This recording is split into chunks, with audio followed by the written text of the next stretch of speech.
Salam Edufficial, jangan lupa mengklik tombol subscribe adalah gratis. Hello guys, selamat datang kembali di channel kita Edu Official. Hai guys, selamat kepada teman-teman yang telah berhasil untuk lolos pada tahap SKD dan selamat berjuang kembali guys untuk mengikuti tahap SKB. Semoga apapun yang Anda harapkan dan cita-citakan untuk mendapatkan NIP itu bisa tercapai guys. Baiklah guys, tanpa berlama-lama kali ini kita akan membahas untuk prediksi soal full dengan pembahasan SKB tenaga kesehatan yaitu farmasi. Sekali lagi bahwa ini adalah prediksi soal untuk SKB farmasi. Nah teman-teman, jangan lupa untuk mengklik tombol subscribe, klik tombol lonceng dan berikan komentar kalian di bawah video berikut ini agar kalian tidak ketinggalan video selanjutnya yang akan saya bagikan.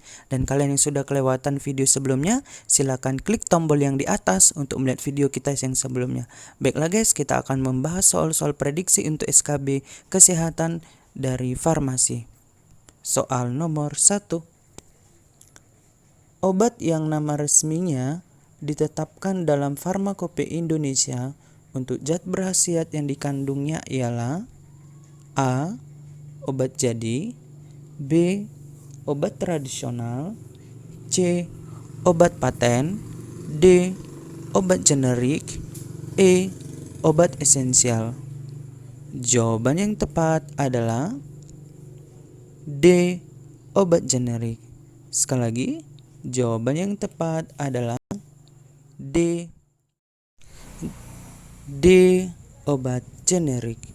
Sekali lagi, jawaban yang tepat adalah D.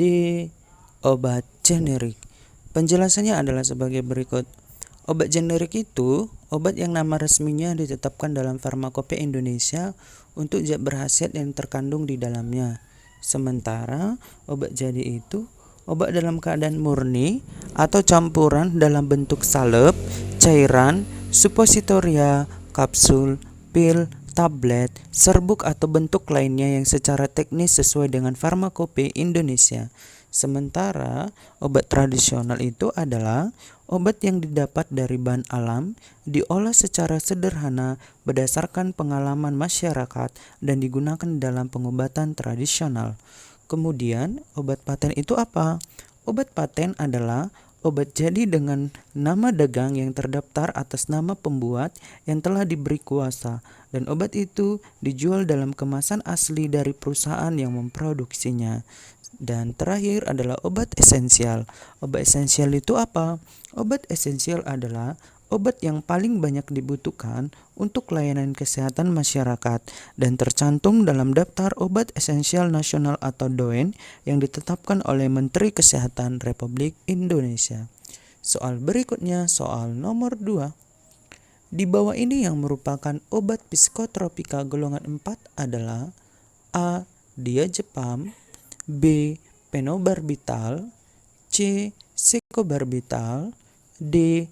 Amfetamin, E. Amobarbital. Jawaban yang tepat adalah A. Diazepam. Sekali lagi, jawaban yang tepat adalah A. Diazepam. Penjelasannya adalah sebagai berikut. Psikotropika dibagi atas 4 golongan. Psikotropika golongan 1, DOB atau brolamfetamin. Psikotropika golongan kedua, contohnya amfetamin dan secobarbital. Psikotropika golongan ketiga, contohnya amobarbital dan phenobarbital. Sementara psikotropika golongan 4, contohnya adalah diazepam, nitrazepam, bromazepam, chlordiazepoxy. Maka jawaban yang tepat adalah A. Diazepam. Soal berikutnya, soal nomor 3. Di bawah ini yang merupakan golongan obat narkotika adalah A. Kodein, B. Diazepam, C. Acetaminophen, D. Pantoprazol, E. Dexamethasone. Jawaban yang tepat adalah A. Kodein. Sekali lagi, jawaban yang tepat adalah A. Kodein. Kodein merupakan obat narkotika. Diazepam golongan psikotropika, acetaminophen atau sering disebut dengan paracetamol antipiretik, pantoprazol golongan obat hyperacidity atau golongan tepatnya PPI, proton pump inhibitor. Kemudian dexamethasone adalah golongan obat untuk anti radang atau NSAID, non-steroid anti-inflamasi drug. Soal berikutnya, soal nomor 4. Penyimpanan kertas resep sekurang-kurangnya selama A. 1 tahun, B. 2 tahun, C. 3 tahun, D. 4 tahun, E. 5 tahun. Jawaban yang tepat adalah C. 3 tahun. Sekali lagi, jawaban yang tepat adalah C. 3 tahun. Soal berikutnya, soal nomor 5. Tanda NTTE ne iteratur dalam resep artinya A. Resep tidak dapat diulang, B. Resep dapat diulang, C. Resep diberikan setengah, D. Resep diberikan 2 kali, E. Resep diulang 3 kali. Jawaban yang tepat adalah A. Resep tidak dapat diulang. Sekali lagi, jawaban yang tepat adalah A. Resep tidak dapat diulang. Soal berikutnya, soal nomor 6. Takaran obat yang apabila diberikan kepada pasien dalam keadaan biasa dapat menimbulkan kematian pada pasien disebut A. Dosis toksik, B. Dosis letal, C. Dosis terapi, D. Dosis lazim, E. Dosis maksimum. Jawaban yang tepat adalah B. Dosis letal. Sekali lagi, jawaban yang tepat adalah B. Dosis letal. Dosis letal adalah takaran obat yang apabila diberikan kepada pasien dalam keadaan biasa dapat menimbulkan kematian. Sementara dosis toksik adalah takaran dosis yang apabila diberikan dalam keadaan biasa dapat menimbulkan keracunan pada pasien atau toksik. Dosis terapi. Dosis terapi adalah dosis yang diberikan dalam keadaan biasa dan dapat menyembuhkan pasien. Dosis lazim.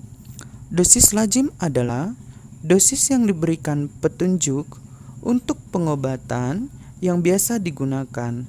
Referensinya berbeda-beda dan sifatnya tidak mengikat selagi ukuran dosisnya di antara dosis maksimum dan dosis minimum obat. Kemudian dosis maksimum. Dosis maksimum adalah takaran dosis tertinggi yang masih boleh diberikan kepada pasien dan tidak menimbulkan keracunan. Soal berikutnya, soal nomor 7. Takaran dosis terendah yang masih dapat memberikan efek farmakologis atau khasiat kepada pasien apabila dikonsumsi adalah A. Dosis minimum, B. Dosis maksimum, C. Dosis lazim, D. Dosis terapi, E. Dosis toksik. Jawaban yang tepat adalah A. Dosis minimum. Sekali lagi, jawaban yang tepat adalah A. Dosis minimum. Artinya dosis terendah yang masih memberikan efek farmakologis apabila dikonsumsi. Soal berikutnya, soal nomor 8. Di bawah ini yang bukan merupakan faktor-faktor yang pengaruhi dosis obat untuk pasien adalah A. Umur, B. Berat badan, C. Jenis kelamin, D. Status patologis, E. Hasil CT scan. Jawaban yang tepat adalah E. Hasil CT scan. Sekali lagi, jawaban yang tepat adalah E. Hasil CT scan. Penjelasannya adalah sebagai berikut. Faktor-faktor yang mempengaruhi dosis obat terhadap pasien yang pertama, umur, berat badan, jenis kelamin, status patologis, kemudian ada toleransi terhadap obat, waktu penggunaan obat, sifat bentuk sediaan, cara penggunaan obat, macam-macam faktor psikologis dan fisiologis. Soal berikutnya, soal nomor 9. Di bawah ini yang merupakan golongan obat antiemetik adalah A. Ardium, B. Atropin sulfat, C. Loperamid, D. Domperidon, E. Propanolol. Jawaban yang tepat adalah D. Domperidon. Sekali lagi, jawaban yang tepat adalah D. Domperidon. Penjelasannya adalah sebagai berikut. Antiemetik itu adalah domperidon. Ardium itu merupakan obat anti hemoroid. Atropin sulfat merupakan obat antispasmodik. Loperamid obat anti diare. Propanolol obat anti hipertensi. Maka jawaban yang tepat adalah D. Domperidon antiemetik. Mual, muntah. Soal berikutnya, soal nomor 10. Di bawah ini yang merupakan golongan obat yang digunakan sebagai dekongestan adalah A. Penilpropanolamin, B. Theophylline, C. Ipratropium bromida, D. Bromhexin, E. Ambroxol. Jawaban yang tepat adalah A. Penilpropanolamin. Sekali lagi, jawaban yang tepat adalah A. Penilpropanolamin. Penjelasannya adalah sebagai berikut.